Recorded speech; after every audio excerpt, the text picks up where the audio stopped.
ብሔራዊ የመረጃ መረብ ደህንነት አስተዳደር የቁልፍ ተቋማት ደህንነት አስተዳደር የተሰኘና ከታላቁ ህዳሴ ግድብ አንስቶ ኢትዮጵያ ወደ ተግባር የገባችባቸውን ቁልፍ መሰረተ ልማቶች የሳይበር ደህንነት ለማስጠበቅ የሚያስችል ረቂቅ አዋጅ አሰናድቶ ለሚኒስትሮች ምክር ቤት በቅርቡ ሊያቀርብ እንደሆነ አስታውቋል።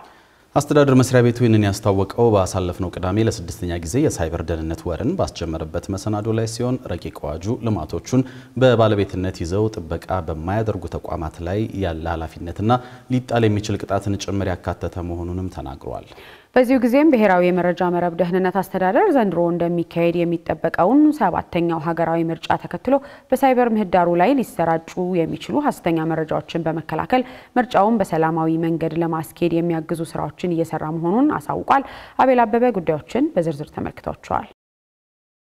ጊዜና ዘመን የወለደው የበይነ መረብ ወይንም የኢንተርኔት ቴክኖሎጂ በዓለማችን ላይ ያለውን የተጠቃሚ ቁጥር በአስደናቂ ፍጥነት በማስፋት አሁን ላይ 5.5 ቢሊዮን ሰዎች የሚጠቀሙበት የመረጃ መዘዋወሪያ አውድ ለመሆን መብቃቱን የሚነገረው የመረጃ ማዕከላዊነትን በመበታተን ለእያንዳንዱ ሰው በእጅ ስልኩ መረጃን የመፈብረክና የማሰራጨት አቅምን የፈጠረው ይህ የበይነ መረብ ስርዓት ከግለሰብ ህይወት አንስቶ የሀገርን ህልውና እስከ ማናጋት የሚደርሱ ሐሰተኛ መረጃዎች የሚሰራጩበት የፖለቲካ መሳሪያም ጭምር ሆኖ ማገልገል ከጀመረ ዋላ ደር ብሏል። አሁን አንዳንድ ተሞክሮችን ብናይ የአሜሪካን የዲሞክራሲ ተቋማትን ስም ያጎደፈ 2016 እና የ2020 ምርጫን ካየን ኬንያ ላይ የ2017 እና 2022 ምርጫን ካየን በእነዚህ በተሳሳተ መረጃዎች ምን ያህል የዲሞክራሲ ተቋማታቸው ስማቸው እንደጠፋ ማየት እንችላለን። ናይጄሪያ ላይ በ2023 የተደረገውን ምርጫ በእነዚህ በፌክ ኒውስ በሐሰተኛ ዜናዎች በሐሰተኛ ዜናዎችና በሐሰተኛ መረጃዎች የዲሞክራሲ ተቋሞቻቸውን ምን ያህል እንዳጎደፈ ማወቅ እንችላለን። የናይጄሪያ ምርጫ ላይ የነበረውን በተለይ የዋትስአፕ ግሩፖች የፈጠሩትን ረብሻ አይተናል። ይህ ለኛ የምንነጠልበት ጉዳይ አይደለም። በሀገራችንም ከዚህ የሚነጠል ነው ብለን አናስብም። ስለሆነም እኛ የኢንፎርሜሽን መረብ ደህንነት አስተዳደር የመሰረተ ልማቶችን ደህንነት እንደሚያስጠብቅ ተቋም ቅድመ ዝግጅት የማድረግ ዲፕ ፌክ በአርቲፊሻል ኢንተለጀንስ ተደግፎ መለየት መቻል ማህበረሰቡ እንዳይጭበረበር የማድረግ እንዲያውቅ የማድረግ ንቅናቄዎችን ለመስራት በተለያዩ ሚዲያዎቻችን ዝግጅቶች ጀምረናል። ይህንን እንግዲህ ብቻችን የምንሰራው አይደለም።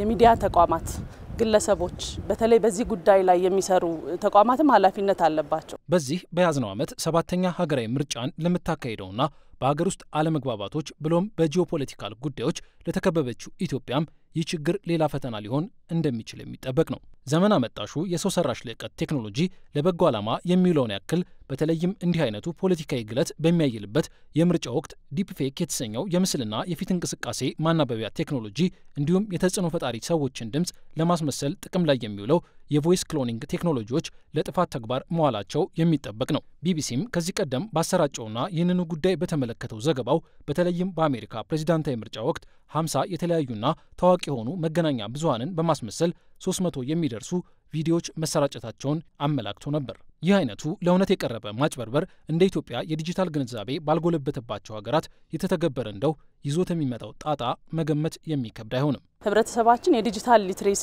ደረጃው አነስተኛ የሆነ በተለይ የገጠሩ ማህበረሰብ ይሄን ብዙ የማያውቅ በመሆኑ በያገኘነው አጋጣሚ ይሄንን ማስተጋባት የውሸት መረጃዎችን ለይቶ መረዳት ምንጩን የመለየት በተለይ የፋክት ቼኪንግ ልምድን የተማሩ ሰዎችና ምሁራን የምንላቸው እንዲያስተጋቡ የማድረግ ዝግጅቶችን ሰርተናል። ለዚህም ተማሪዎችን ዛሬ ያመጣንበት ዋነኛ ምክንያት ታዳጊዎች በተለያየ መልኩ ለቤተሰብ ለትምህርት ቤት በአካባቢው የኛ አምባሳደር ሆነው መስራት እንዲችሉ ለማድረግ ነው ማለት ነው። ተቋሞቻችንን ለመጠበቅ ያው እንደ ግለሰቦች ላይ የንቃተ ህሊና ስራ መስራት ተቋማት ላይም እንደዚህ አዌርነስ ስራዎችን የንቃተ ህሊና ስራ መስራት በትሬኒንግ ማብቃት በትምህርት ራስን አብቅቶ መስራት አስፈላጊ ነው። በተለይ የህግ አስፈጻሚ ተቋማቶች እዚህ ላይ ጠንካራ ያለ ስራዎችን መስራት አለባቸው። አለበለዚያ ሌሎች ሀገሮች ላይ የነበሩት ችግሮች እኛ ሀገር ላይም ባለመቆጣጠር ችግሮቹ ተስፋፍተው ማየት እንችላለን ማለት ነው። ከፊታችን እየመጣ ያለውን ብሔራዊ ምርጫ ከቴክኖሎጂ ጥቃቶች ለመታደግ የሚደረገው ጥረት እንዳለው ነው።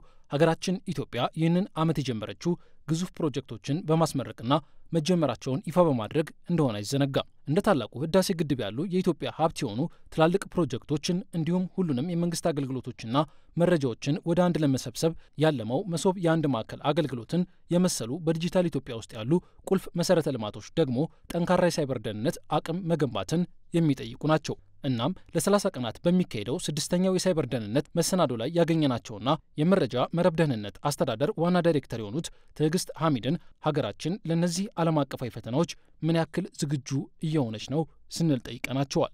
በተለይ የቁልፍ ተቋማት ጥበቃ አዋጅ የሚባል አሁን ሚኒስትሮች ምክር ቤት ላይ በቅርቡ የሚቀርብ አዋጅን አርቅቀናል። ይሄ ጥበቃ በማያደርጉ ተቋማት ላይ ምን ቅጣት ሊወሰድ ይገባል? ይሄ የሀገራትን ተሞክሮ መነሻ በማድረግ ያዘጋጀነው አዋጅ ነው። ስለዚህ ያንዳንዱ ተቋም የሳይበር ደህንነቱን የማስጠበቅ ኃላፊነት አለበት።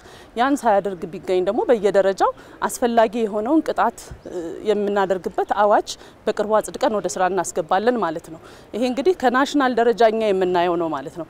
ነገር ግን በየተቋማቱ ደግሞ ክፍተቶች ይኖራሉ። እነኚህን ቁልፍ ተቋማት የሚያስተዳድሩ አካላትም የራሳቸው የሆነ የናሽናል ሶክ አካል የሆነውን ሴክተራል ሶክ የማደራጀት ለዛ ብቁ የሆነ አናሊስቶች የማደራጀት ትንተና የሚሰጡና መከላከል የሚያደርጉ ባለሙያዎችን የመቅጠር በተለይ ክሪቲካል ማስ ላይ ባስቀመጥነው ልክ አደረጃጀታቸውን ማስተካከል ይጠበቅባቸዋል ማለት ነው። ካሉ ጋዝ ምርትን ጨምሮ ከፊታችን ደግሞ ከሱ በብዙ እጥፍ ለመጀመር ወደ ስራ የገባ ነው ሁለተኛው ምዕራፍ የጋዝ ምርት፣ የጎዴ ማዳበሪያ ፋብሪካ፣ የኦይል ሪፋይነሪ እንደዚሁም ደግሞ በርከት ያሉ የኃይል ማመንጫ ስራዎቻችን በሙሉ ከጀርባዎቻቸው የደህንነት ጉዳይ ቁልፍ ነው አድርገን እንወስደው።